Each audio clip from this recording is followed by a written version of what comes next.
SSC পরীক্ষা 2022 Comilla board একটি প্রশ্ন এসেছিল এইচএসসিতে, যে প্রশ্নটা এখন আমার পিছনে বোর্ডে। একটু দেখি চলো। এইচএসসি যারা পড়ছো তাদের জন্য, আশা করি ভালো আছো। আচ্ছা, এখানে যে প্রশ্নটি আমরা দেখতে পাচ্ছি সেখানে বলা আছে একটি গ্যাসের 0 ডিগ্রি সেলসিয়াস তাপমাত্রায় বিভিন্ন অবস্থার চাপ ও আয়তন নিম্নরূপ। কিছু চাপ দেওয়া আছে, ওই সময়ে ওটার আয়তনটা কত সেটা দেওয়া আছে। আচ্ছা, আমরা যদি একটু দেখি, এখানে যে চাপটা সেটি হচ্ছে 0.35, সেই সময় যে আয়তনটা সেটা হচ্ছে 3.80। আবার এখানে যখন সে চাপটা তোমার 0.50, তখন আয়তন হচ্ছে 2.66, এবং অনুরূপভাবে আরও দুটি চাপ এবং আয়তন দেওয়া আছে।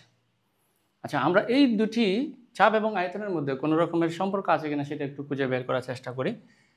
আমরা একটু এই দুটা জিনিসকে আমরা একটু গুণ করে দেখি, কেমন? তো গুণ করলে আমরা মনে হয় বিষয়টা বুঝতে পারবো। আচ্ছা, আশা করি দেখতে পাচ্ছ তোমরা।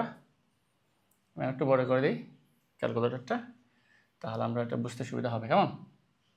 আচ্ছা, এখানে যে সংখ্যাটা প্রথমে যেটা আছে, যে চাপটা প্রথমে দেওয়া আছে সেটা হচ্ছে যে চাপ 0.35, আমরা লিখি 0.35 ইন্টু 3.80, আমরা মাল্টিপ্লিকেশন করে কি পাইলাম? 1.33। ওকে। আচ্ছা, আমরা এখন আরেকটা দেখব, পাশে যে চাপটা আছে সেটা হচ্ছে 0.50, এবং সেটার সাথে আয়তনটা হচ্ছে 2.66, এবং সেটাও দেখতেছি আমরা কি 1.33। আচ্ছা, আমরা পরেরটা একটু দেখি। 0.65 ইন্টু 2 কত, একটু হেল্প করে 0 পাই ইকুয়াল, সো 1.33। আচ্ছা, এখানে যেহেতু 2 আছে, সো 2টা আমরা যদি 5কে বাদ দিই তো 2 এর সাথে 1 যোগ করতে হবে, সেক্ষেত্রে এটা হচ্ছে 1.333, এরকম হচ্ছে, মানে হচ্ছে 1.33। আচ্ছা, তাহলে আমরা যেটা দেখলাম যে আমরা আর দেখব না, আমরা বুঝতেই পারছি যে সেখানে কোনো একটা কিছু হচ্ছে, যে চাপ এবং আয়তন গুণ করলে সবসময় একটি সংখ্যা পাওয়া যাচ্ছে, নির্দিষ্ট সংখ্যা পাওয়া যাচ্ছে। এই কথাটি কে বলেছিল? কারো কি জানা আছে? কারো কি জানা আছে সেটা? এই কথাটা বলেছিলেন বয়েল। বিজ্ঞানী বয়েল কি বলেছিলেন আমরা জানি সবাই।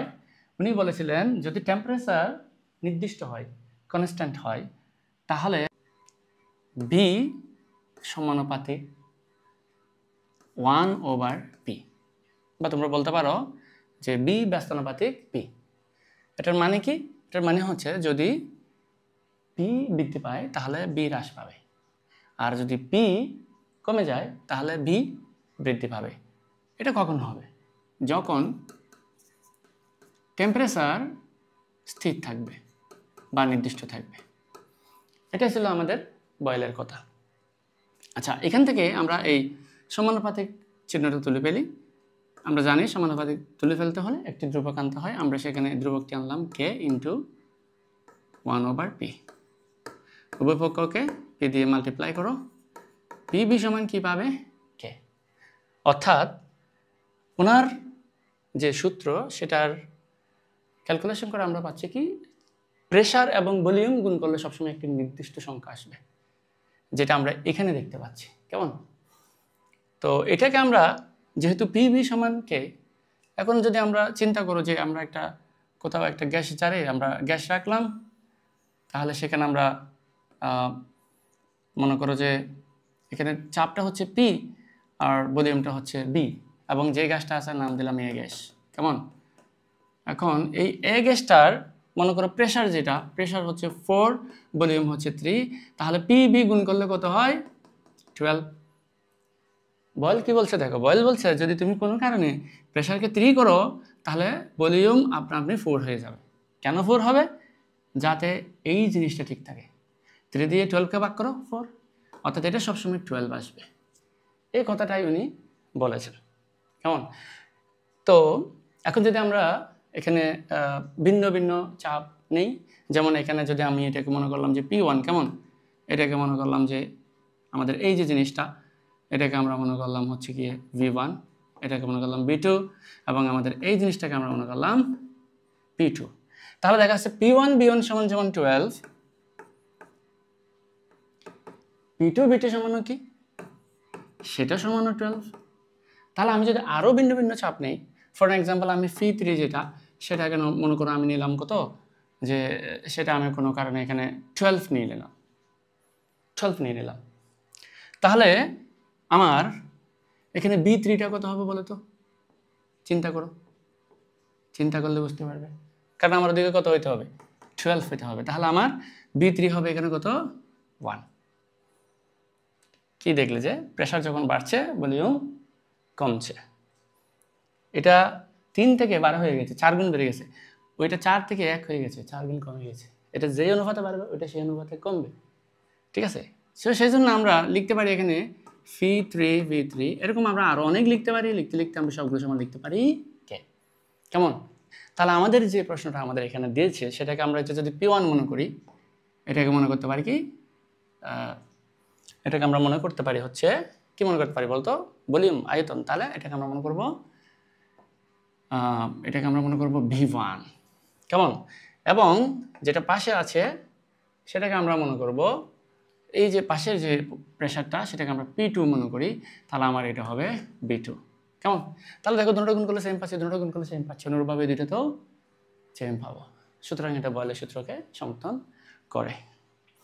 হ্যাঁ, তোমরা এখানে আরেকটা কাজ করতে পারো, তোমরা এখানে একটা লেখচিত্র অঙ্কন করতে পারো।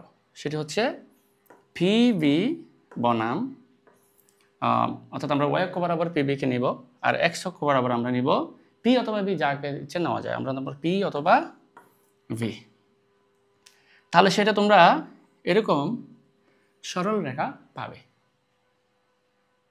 ঠিক আছে? এখন কেন সরল রেখা পাবে সেই বিষয়টা যদি আমরা বলি, যে আমি একটু গাণিতিকভাবে যদি বলি, তাহলে তোমরা দেখবে যে আমরা জানি সরলরেখার যে সমীকরণ সেটি তোমরা কি জানো? y = mx, কেমন, প্লাস c। আবার আরেকটা কথা আছে যে যদি সরলরেখাটা, এই যে সরলরেখা, এটা যদি মূলবিন্দুগামী হয় তখন এটা হয়ে যাবে y = কি? mx। আবার এই সরলরেখাটা যদি এই x অক্ষের সমান্তরাল হয় তাহলে সেটা হবে y = b। এখন আমি এই জিনিসটাকে কোন অক্ষ বরাবর নিয়েছি? y, সো আমি এটাকে y মনে করতে পারি, কারণ আমার যে সূত্রটা ছিল সেটা কি ছিল বলো তো? আমি এখানে শেষ পর্যন্ত ফাইনাল প্রোডাক্ট কি পেয়েছিলাম, যে PB = k। তাহলে আমি y সমান এই kটাকে যদি আমি b মনে করি তাহলে এটার সাথে মিলে যাচ্ছে, এবং এটা হচ্ছে কিসের সমীকরণ? এটি হচ্ছে y অক্ষের সমান্তরাল সরলরেখার সমীকরণ, কেমন? আমার মনে হয় এতটুকুই তোমাদের জন্য যথেষ্ট। সেটি অন্যভাবেও বোঝানো যেতে পারে, বাট আমি আজকের এই ভিডিওতে সেদিকে আর যাব না। এই বিষয়টা অর্থাৎ বয়েলের সূত্র, এই বিষয়টা আরও বিস্তারিত জানতে চাইলে আমাদের একটা ইউটিউব চ্যানেল আছে, আমরা সেখানে আরও যে বড় ভিডিওগুলো সেখানে আমরা পোস্ট করব। বিয়ন্ড দ্য বেকার ইউটিউবে তোমরা ফলো করবে। And if you like the video, don't forget to share with your friends. I am here always for you. See you again next time. Till then, ভালো থাকবে সবাই।